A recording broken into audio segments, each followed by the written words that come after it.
Let me begin by thanking the people of Idaho and the people of Utah for an extraordinary night. We won both of those states. We got almost 78% of the vote in Idaho, and we did equally well in Utah. We had a very positive night. We continued a series of post-March 15 elections where we have now won 3 out of 4 contests.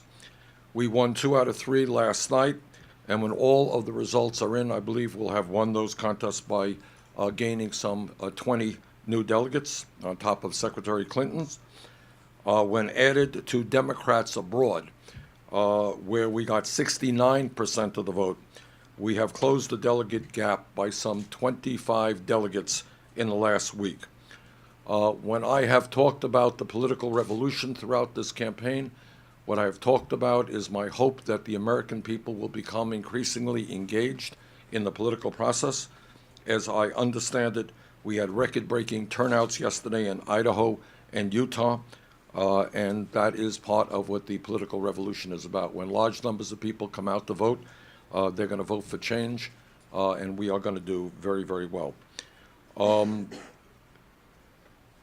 We have come a very long way in this campaign.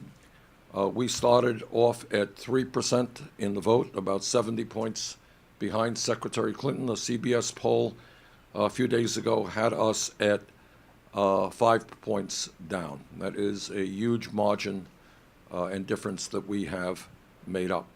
I think most significantly, what Democrats all over this country are noticing, that in virtually every national poll, Bernie Sanders does significantly better against Donald Trump than does Hillary Clinton. There was a CNN poll, I think, out the other day where Secretary Clinton was beating Trump by 12 points. We were beating him by 20.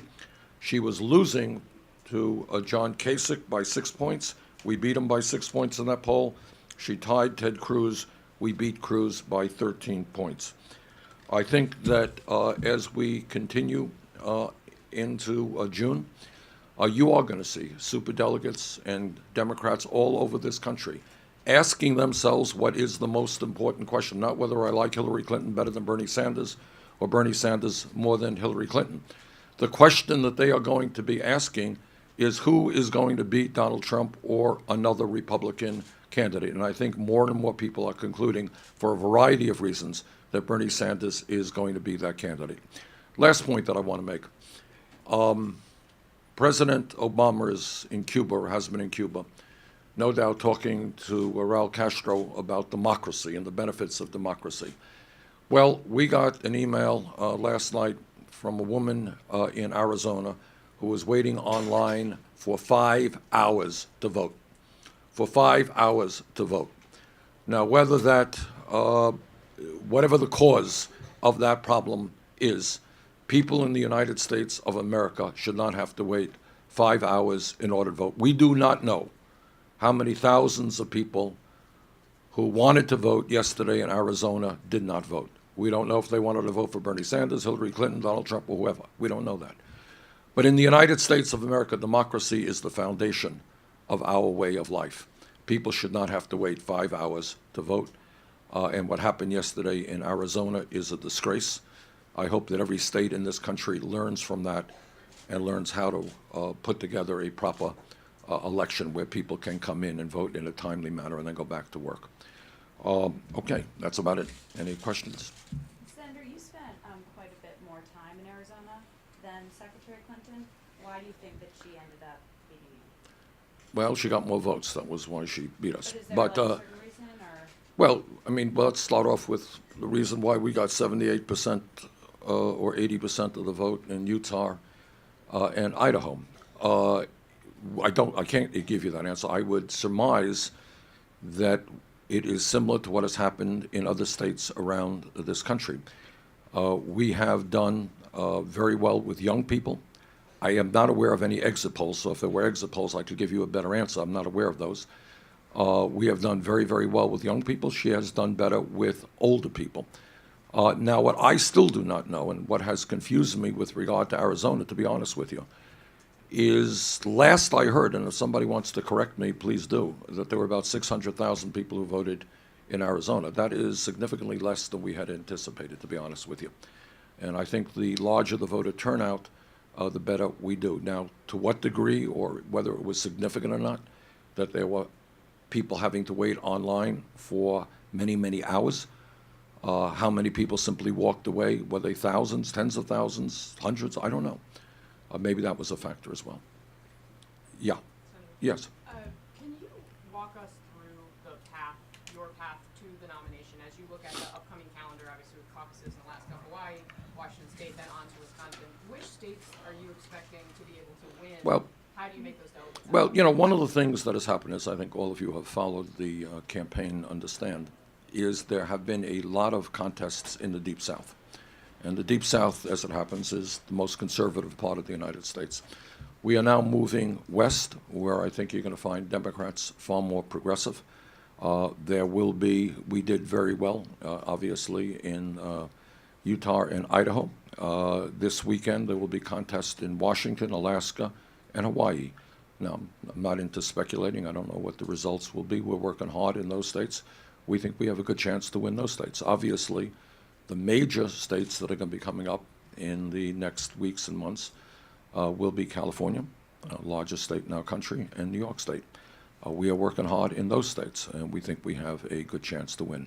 So if we could do well as we did in Idaho and Utah, if we can do well in the state of Washington, and just a couple of days ago, again, I'm not predicting, I can't tell you what the results will be, but we had 35,000 people coming out to 3 rallies in the state of Washington just a few days ago, and we're heading back there. So if we can win in Washington and Alaska and Hawaii, if we can pave the ground for a victory in California, in New York State, I think we have a path toward victory. How do you feel San Diego's rally went last night? Well, it was great. It was great. I wish we could have had a venue that could have allowed more people to get into one room. We had to do it into 2 separate rooms. But I don't know what we had out, 13, 14, 15,000 people. And again, one of the points that I want to make is what I am gratified about in this campaign is that we are doing so well with young people. And that's just not a demographic, you know. What that is the future of our country. It is the future of the Democratic Party. And when we win overwhelming percentages of the votes for young people, it tells me that the young people are tired of establishment politics and establishment economics. They understand that there is something very wrong with our economy when they are likely to have a lower standard of living than their parents if we don't turn things around. That's the American dream in reverse. And I will also tell you that the young people of this country are tired of doing the right thing, of getting a college education or graduate school education and ending up $50,000, $100,000 in debt. They think that does not make much sense, and I agree with them. And also, we find a tremendous response to the need to take on and combat climate change, to transform our energy system away from fossil fuel to energy efficiency and sustainable energy. That is also something that young people are, I think, very interested in doing. Yes, sir. Does your future California schedule depend on what happens this weekend in the other No, states? it does. Look, you know, right now what you're asking me is, what's your path to victory? And that's a fair question. But 10 months ago, what you would have said to me, hey, come on, Bernie, you're a nice guy, but you have no chance to win this at all. So we have come a very, very long way. We think that we are the strongest candidate campaign to defeat Donald Trump. We are in this thing to the end. We think, I mean, from a simple, let me give you 2 reasons why. From a, and you know, I know media gets a narrative, and this is the new narrative of the week, you know, but why in God's name would we not give the people of New York State and California the right to determine and voice their opinion as to who the Democratic nominee would be? I mean, it's absurd. Of course we would. But second of all, and more importantly, if, as is my goal, that we defeat a Republican candidate in November, the way you do that is to generate a lot of grassroots enthusiasm. And the way you generate grassroots enthusiasm is to have real debates on the real issues facing the American people and campaign in every state in this country. That's how you bring people together. You know, what happened yesterday in Idaho and Utah, I mean, there were lines a half a mile long of people just trying to get in to participate. And those people will vote in November. So if we believe, as I do, that you defeat Republicans when there is a large voter turnout and Republicans win when there is a small voter turnout, man, it is absolutely essential that we contest every state in this country. Yes, sir. May I follow up? Yeah. Your party nationally has written off California for years You're right. until it's expedient. Well, that you raise a very interesting issue, one that I feel strongly about. And if elected president of the United States and de facto leader of the Democratic Party, I will change. I believe from the bottom of my heart, and this is not, I'm not introducing a new idea. I have to tell you that my fellow Vermonter, Howard Dean, raised this idea a long time ago. And that is, I don't understand how you could be a national party unless you're active in 50 states in this country. Democracy is, to me, what America is about. And you don't write off California because you, or Vermont, by the way, because you think these are strongly progressive states. The people here have a right to listen to the debates, to get deeply involved. This is the largest, California is the largest state in our country. So if elected president, if I become leader of the Democratic Party, we will revitalize the Democratic Party. It will become a grassroots party in 50 states in this country. Its effort will not simply be to raise money from wealthy people. Its effort will be to involve working people in a democratic way, young people in the process. You know, I have been to meeting after meeting all over this country. We have 10, 15, 20,000 people, young people, many of whom have never been involved in the political process, working people who have given up on the political process. They're coming out. And then I go to Democratic meetings, and you have 1,000 people out there. So we need to revitalize the Democratic Party, make it a party of the people. And when that happens, the Democratic Party will be strong all over this country. Let me just conclude by saying this. To my mind, when you look at the Republican agenda of huge tax breaks for the wealthy, of cuts to Social Security, Medicare, Medicaid, a refusal to accept science and climate change, this is not a party that can win a national election. Problem is, we've got to revitalize the Democratic Party. When we do that, we will win very easily. Yes, sir. Hillary Clinton won 8 out of 10 counties in Southern California. She won pretty much the Central Valley. She only lost the Bay Area. She's outraised you by California donors. I think it was around 26 to 9 million. What's your strategy for California? Well, let's talk about fundraising.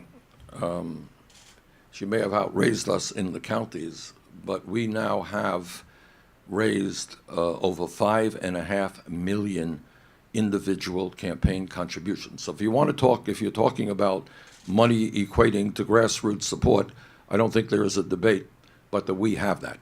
She raises a lot of money from wealthy people. That's true. Our average contribution is $27 apiece. I think we're well over 5.5 million individual contributions from close to 2 million people. I can't give you the breakdown for California. I'm not here to tell you that I think it's going to be easy to win here in California, but we are going to work very, very hard. The rally that we had last night will be the first of many. It was a great rally here in San Diego, and we're going to take that rally idea all over this great state. Yes, ma'am. Yes, ma'am. Senator, I was wondering, is Arizona an indication that more work needs to be done for the Latino vote? Well, we don't know, and you don't know. You know, what we learned is we started off in very low numbers with the Latino vote.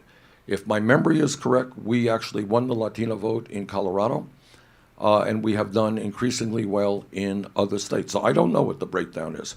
I suspect that among young Latinos, we probably won. So we are doing very well, but obviously we can always do better. But I think we have made very significant progress with the Latino community. To follow up on that, I just want to see if you're going to be focusing, changing anything to the overseas tracks. Well, California is just, you know, I come from the state of Vermont, which in California would be a small town.